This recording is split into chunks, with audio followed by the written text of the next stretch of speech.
Welcome, the chosen ones.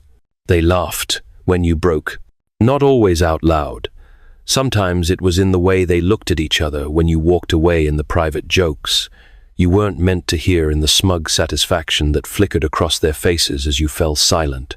Your tears weren't just ignored, they became entertainment. The tremble in your voice, the way your energy faded in rooms you once lit up, the quiet withdrawal that no one asked about, those moments became their evidence, their punchlines, their excuse. They didn't just watch your breaking point, they studied it, documented it, played it back like a clip that proved they were right about you all along. But what they never understood, what they still fail to grasp, is that you weren't breaking, you were building. As C.S. Lewis profoundly wrote in The Weight of Glory, "There are no ordinary people. You have never talked to a mere mortal.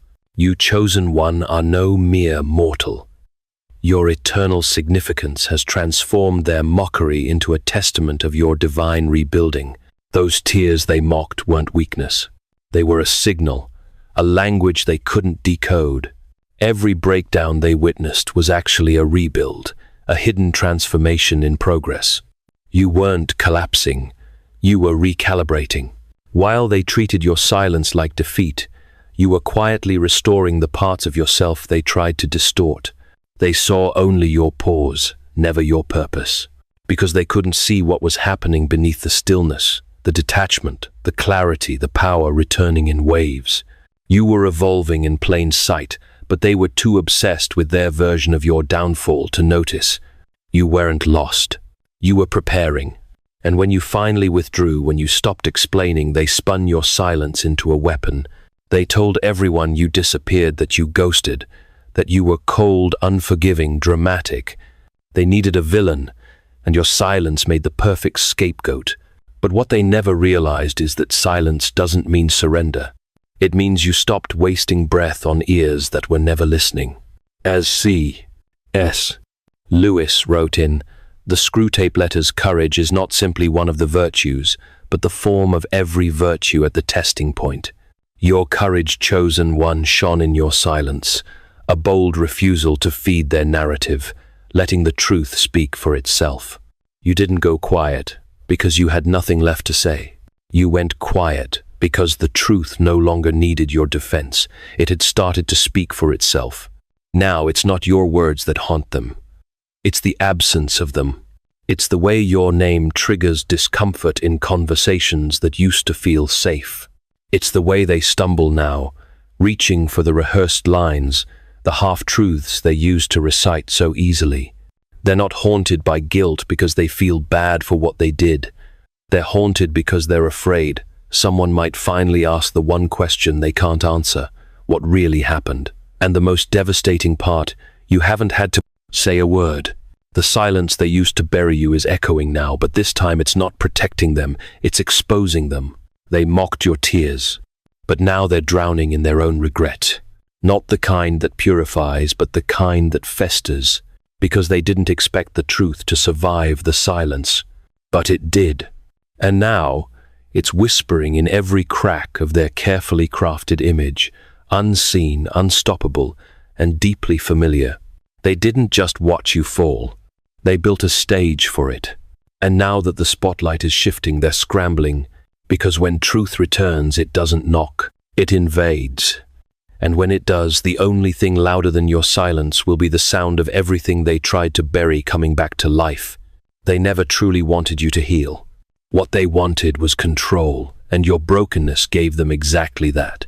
As long as you were unsure, fragmented, apologizing for simply existing, they felt powerful. Your self-doubt made you manageable. Your silence made them comfortable. When you questioned yourself, they didn't have to answer for anything. When you apologized for your reactions, they never had to confront their actions. They liked the version of you that bent to fit the spaces they provided, not the one who began standing tall in places they never expected you to reach. As C.S. Lewis wrote in The Problem of Pain, pain insists upon being attended to. God whispers to us in our pleasures, speaks in our conscience, but shouts in our pains. It is his megaphone to rouse a deaf world. Your suffering chosen one was God's megaphone, rousing you to heal and reclaim your power, shattering their control. Your suffering validated their ego. It gave them a role to play, the one who was patient, kind, supportive. But the truth is, they weren't there to heal you. They were there to use your pain as proof that they were good people. As long as you stayed broken, they could keep retelling the story where they were, the hero, the one who put up with you, the one who never gave up on you. But healing made you dangerous. Because a healed version of you doesn't need approval, doesn't need explanations, and definitely doesn't need their narrative to feel whole. And that's when the shift happened, quietly but unmistakably. When you started rising, reclaiming your voice, setting boundaries, choosing peace over their chaos, that's when they turned, not because you hurt them, but because you no longer allowed them to benefit from your pain. Suddenly, your detachment was called selfish. Your boundaries were cold. Your clarity became arrogance. What they once praised became threatening. What they once encouraged, they now resent. They were never supporting you, they were managing you. They called it love, but it was surveillance. They called it concern, but it was control. And when you stopped needing their permission to exist, they felt it slip. They didn't want your healing, they wanted your silence. As long as you kept their secrets carried, their shame, blamed yourself for their betrayals, they didn't have to face who they were. But healing doesn't stay silent forever. Healing speaks. Healing remembers. Healing reclaims. And when you began to speak not with rage but with truth, they panicked. Because a healed voice is not loud, but it is unshakable. A healed truth doesn't need to scream, it just needs to exist. And that existence, steady and undeniable, is what undid their illusion. Now they say you've changed, and they're absolutely right. You changed the locks. You changed the script. You changed the narrative they could no longer control. You didn't just survive, you evolved. You didn't just walk away, you rose. And they can't tell your story anymore because you're no longer living in their version. You're writing your own. You walked away to survive, and they turned your silence into their weapon. You needed space, breath, distance from the chaos. Yet they twisted that distance into a story where you were the villain, the one who changed, the one who cut everyone off. Not once did they admit what pushed you to that point. The emotional neglect, the manipulation veiled as love, the subtle yet relentless erosion of your spirit. They left out the part where every time you tried to speak, you were dismissed. Every time you showed hurt, they questioned your sanity. Every time you reached out for clarity, they gaslit you with deflection. So eventually you chose silence, not as surrender, but as a final act of self-respect. And still they took that silence and made it a stage. They performed your absence like a script they'd been rehearsing, dropping half-truths, vague comments, sighs heavy with implication. They didn't need to lie outright. All they had to do was imply, and the audience filled in the blanks. People believed them not because it was true, but because it was easier. Easier to believe the version where they were the ones left behind, abandoned without reason. The noble ones who tried. But deep down, they knew the truth was more complicated. They knew they hadn't been innocent. They knew what they said behind your back, what they withheld, what they twisted. They knew what they refused to apologize for. But instead of sitting with that, they leaned into the narrative that painted you as cold, bitter, unreachable. It served them better. They never earned the version of you they demanded. They expected explanations, apologies, vulnerability, without ever offering accountability in return. They thought proximity was entitlement, that just because they were once part of your world, they deserved a lifetime pass into your mind and heart. But you learned the hard way. Not everyone who shows up deserves to stay. Presence without integrity is manipulation. And silence doesn't mean you had nothing to say. It means you realized nothing you said would be heard. You weren't cold. You were done trying to prove your pain to people who only listened when it served them. Now they wear the mask of the misunderstood. They grieve you in public, yet mock you in private. They mourn your absence but never acknowledge their role in it. And the saddest part, they still believe they're the ones who lost something sacred. But you didn't walk away from them. You walked away from the version of yourself that accepted less. You walked away from being an unpaid actor in their performance of innocence. You walked away from explaining basic decency to people committed to confusion. That was never cruelty. That was clarity. They didn't lose you because you were distant. They lost you because they made connection impossible without compromise. And when connection requires you to bleed quietly so others can remain comfortable, it's no longer connection, it's extraction. So you stepped back. You chose self-preservation over performance. And while they rewrite history to frame themselves as victims of your silence, the truth is they were never shut out. They were simply no longer welcome in a space they proved they couldn't respect. They didn't pick you because you were weak. They picked you because you were soft, open, kind, generous with your energy in ways they were never taught to be. You saw people deeply and gave more than you received without asking for recognition. You forgave quickly. You listened when others only waited to speak. You made space for emotions that weren't even yours to carry. And in a world that feeds on hardness, that softness made you the easiest one to exploit because you didn't know yet that your heart was sacred. You thought love meant tolerance. That loyalty meant endurance. That pain meant you were doing something right. But what they didn't realize was that the softest souls are often the most dangerous mirrors, because when someone refuses to face themselves, the worst thing you can do is reflect them. And that's what your presence did. You didn't have to accuse anyone. You didn't need to call them out. Just standing there untwisted, honest, emotionally present was enough to make them uncomfortable in their own skin. You reminded them of the depth they repressed, of the parts of themselves they buried. You became the embodiment of the integrity they lacked. The softness they labeled as weakness was actually accuracy, precision. You saw them clearly, and that terrified them. So instead of owning what your energy surfaced in them, they turned you into the problem. They projected. Suddenly you were too much. Too emotional. Too intense. They told others you were unstable, dramatic, unpredictable, but it wasn't true. What they called instability was just your refusal to numb. What they called drama was your inability to fake peace. What they called unpredictability was the discomfort they felt in the presence of someone who wouldn't play along. You didn't shift to meet the room. You stayed honest. And in a dishonest world that's considered dangerous, they were never afraid of losing you. They were afraid of being seen by you. Because once someone sees them that deeply, they can no longer hide behind performance. They know they can't gaslight you into their version of events. They can't guilt you back into silence. So they try to ruin your name instead. Control the narrative. Isolate you. Because if they can't erase you privately, they'll try to destroy you socially. But the problem is, truth doesn't need approval to exist. It just waits. Patiently, quietly, and eventually it surfaces. And now, they can't look in the mirror without seeing what they tried to pin on you. The projection has returned home, and it's louder than ever.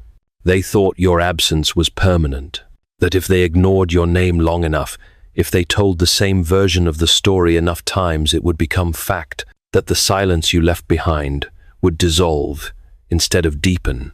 But that's not how truth works. You didn't disappear, you simply withdrew, and there's a difference.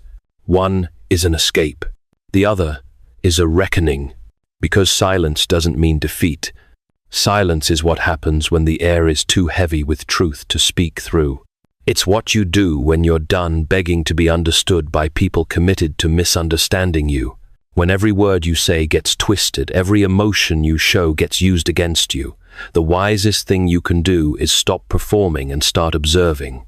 And that's what you did. You stopped explaining. You started evolving. They mistook your stillness for surrender. But what you were really doing was gathering yourself, your clarity, your voice, And now, without warning, the truth is showing up again, not through confrontation, not through drama, but through presence. Your name comes up, and the energy shifts.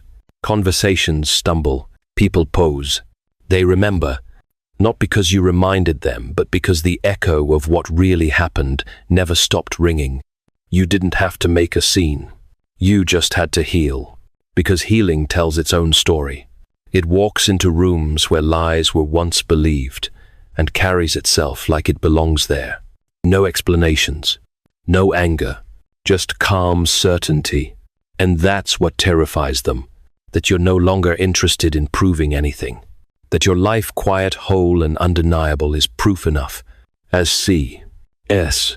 Lewis wrote in Letters to Malcolm chiefly on prayer, joy is the serious business of heaven. Your healing chosen one is heaven's serious business, radiating a holy joy that speaks louder than their lies, confirming the truth of your journey. They see you now, and it's not rage that haunts them. It's the realization that their version of the story doesn't fit anymore. They expected vengeance, but what they got was something far worse, your peace. Not the kind they post about, but the kind that comes from knowing you didn't need to burn anything down. The truth is doing the job for you, quietly, strategically, unshakably. It shows up in questions they can't answer, in stories they can't keep straight, in people who start to ask, what really happened? Your return wasn't loud. It was inevitable, because when someone walks away with the truth, they don't have to shout. They just have to wait. And now the wait is over. They wore your name like a battle scar they earned, told the story like they barely made it out alive. It was just too much. They changed. I did all I could. They crafted a narrative where you were chaos and they were grace, where your fire was destruction and their silence was strength. But they left out the part where they struck the match, where they poured the gasoline, where they stood there watching while you burned, then walked away like survivors, forgetting they were the reason it all went up in flames. You weren't the storm. You were the aftermath, the uncomfortable truth that lingered after the lie had been told. You weren't chaotic. You were clear. And that clarity scared them because it exposed how calculated their kindness had been, how their patience wasn't patience. It was performance, how their care was conditional, measured, and transactional. The moment you stopped shrinking to fit the version of you they were comfortable with, they panicked. Because when the mask slips, the audience looks up. So they flipped it. They turned your honesty into drama, your boundaries into bitterness, your exit into abandonment. Because that's easier than admitting they never planned to stay when things got real. That's easier than owning that they couldn't handle you fully seen, fully alive, fully unfiltered.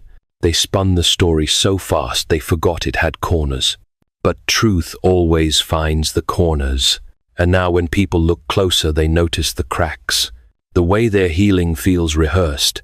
The way their closure skips entire chapters. The way their strength only shows up when no one's asking questions. They can't maintain the illusion forever. Not when you're still standing. Not when the storm they claim to have survived is sitting here calm, grounded, and unbothered, because that's the part they didn't plan for your survival. They never imagined you'd make it out of the wreckage they blamed on you. They never thought you'd rise with more clarity than ever. They thought they'd bury you in fiction, but all they did was hand you the shovel. You were never the storm. You were the forecast. And now the clouds are gathering again, only this time it's not your chaos. It's their conscience. They don't regret hurting you. They regret that people are starting to notice. They regret that the script they rehearsed is beginning to sound robotic, that their polished version of events no longer lands the same. At first it worked. Your silence made it easy for them to pose as the injured party, the one who tried everything. But silence ages differently than lies. Yours matured into truth. Theirs curdled into tension. Regret for them isn't about you. It's about optics. It's about control. They're not losing sleep because they harmed someone they once claimed to love. They're losing sleep because someone might finally connect the dots. Because your name no longer carries the weight of their accusations. It carries curiosity. And curiosity is dangerous when you've built a reputation on a version of events that only works if no one asks questions. You were never the thing they needed to heal from. You were the proof that they never did. And that proof is louder now. Not because you're speaking, but because your absence stopped protecting them. Every room they enter, they brace. Every conversation that veers toward the past, they tense. You left them alone with the truth they swore would stay buried. And that's the punishment they didn't prepare for an unraveling. They can't stop because it lives inside them. They rehearse their lines now, even in silence. They over-explain. They shift blame casually in stories that don't require it. They add your name where it doesn't belong, just to steer the narrative before someone else does. And when people don't respond the way they used to, when someone tilts their head and says, "That doesn't sound like them," you can feel it from a distance, their panic. That's the kind of regret they carry. Not remorse, not responsibility, just fear. Fear that the lie is louder than they can manage. That your name once erased is starting to echo again, and this time with clarity. You didn't become cold. You became clear. That's what they won't say out loud. That's what unsettles them most. Not that you snapped, but that you didn't. Not that you lashed out, but that you walked away quietly, holding nothing but the truth they couldn't twist. They say you changed, but what really happened is you stopped playing small to make them comfortable. You stopped mistaking their version of peace for safety. You stopped shrinking yourself to fit inside their story. They were never offering peace. They were offering a cage with soft lighting, quiet manipulation and conditional acceptance. As long as you stayed quiet, as long as you stayed grateful, as long as you made them look good. But when you started to question the script, when your eyes began to see through the careful staging, they didn't tighten their hold because they loved you. They tightened it because they were losing control. Your growth made them look small, not because you diminished them, but because you were no longer a prop in their performance. The moment you stood on your own, their narrative fell apart. Suddenly, the unstable one looked composed. The dramatic one looked grounded. The bitter one looked free. That's what they couldn't forgive. Not your flaws, but your freedom. You didn't become harsh. You became whole. And nothing threatens a shallow connection more than someone who is no longer dependent on illusion. That's what they mean when they say, "You changed." It wasn't change. It was emergence. It was awakening. It was you finally becoming someone they could no longer edit. And now they sit in the echo of the cage. They tried to keep you in realizing it was never you who needed saving. It was never you who was small. It was never you who broke peace. It was them who mislabeled control as love, silence as maturity, performance as connection. You didn't change.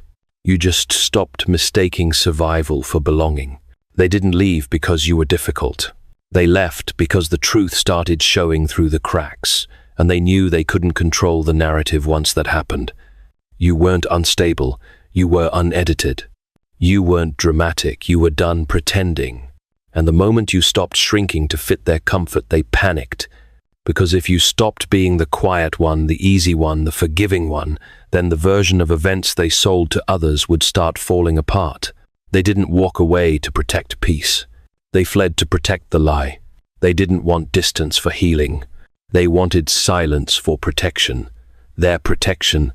Because when someone builds their identity on being the good one, the calm one, the one who tried, the last thing they want is someone who remembers the full story. You became a liability. The moment you started reclaiming your voice, your presence reminded them of everything they buried. You didn't shatter their illusion. You stood too still for too long, and the illusion crumbled on its own. They'll spin it. Say you were too much. Say it wasn't healthy. Say you changed.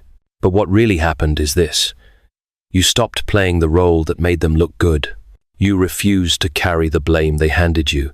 You stopped dressing your wounds in silence and called them what they were: betrayals, gaslighting, abandonment, masked as boundaries. And when you refused to keep their secrets, they had no choice but to run, because your truth wasn't just inconvenient. It was undeniable.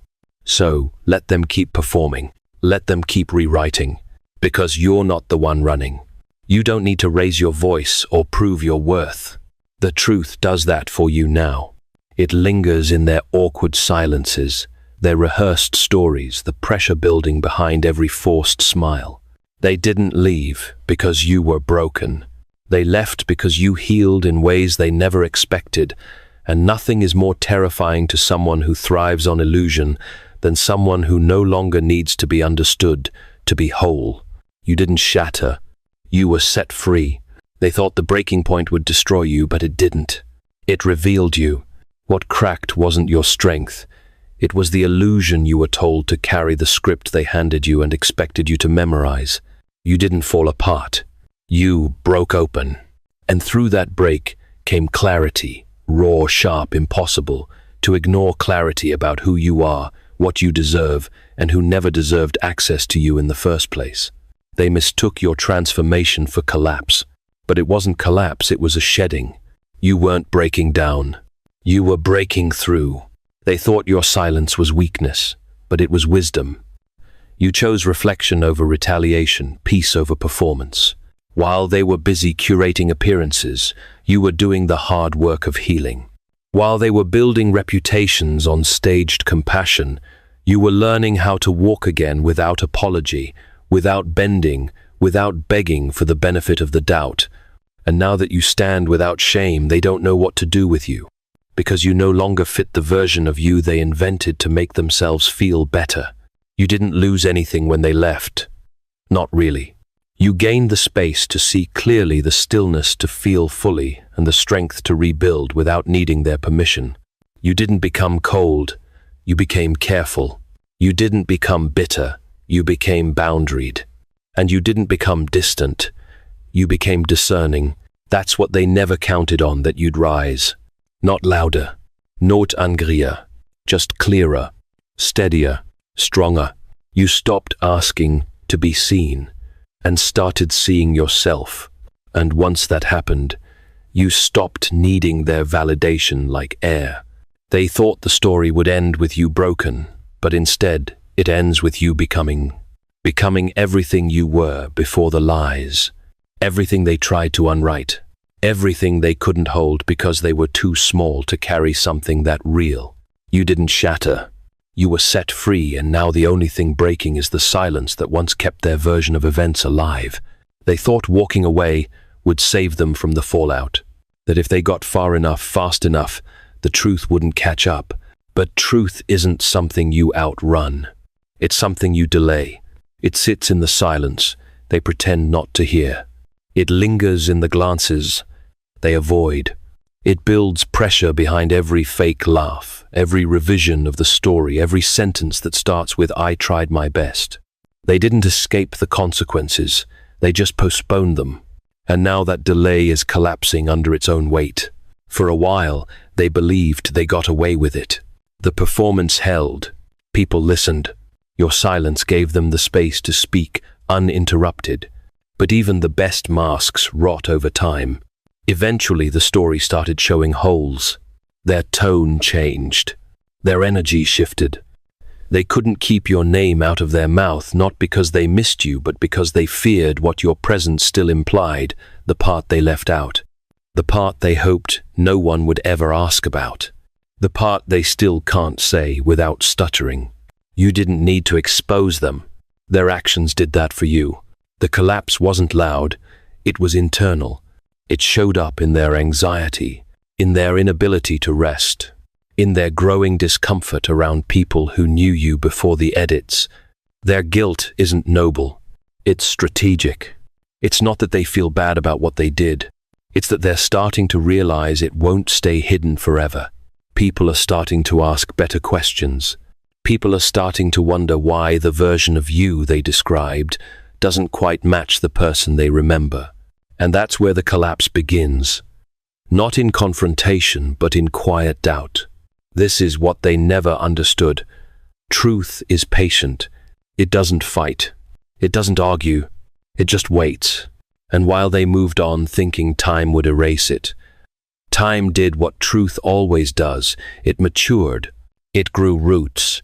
It sharpened memory, and now their version of events is aging badly. Now, the silence they demanded is speaking in ways they never expected. They didn't escape the truth. They only delayed the moment it would finally speak without their permission. Now they sit in the silence. They once handed you like a sentence. Back then they called it distance, healing, space. But you remember the tone, the sharp withdrawal, the way they ghosted your presence and still whispered about you in rooms you could no longer enter.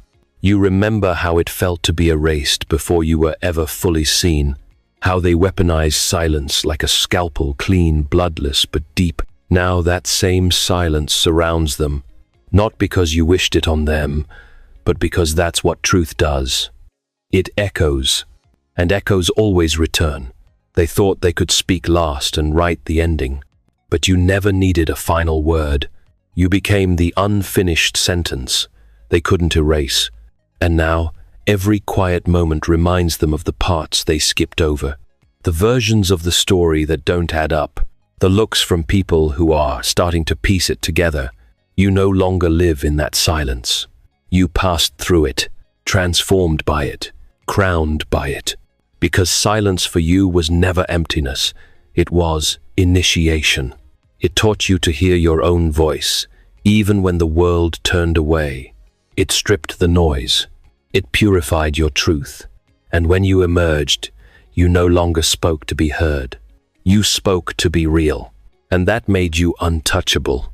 But them, now they feel it.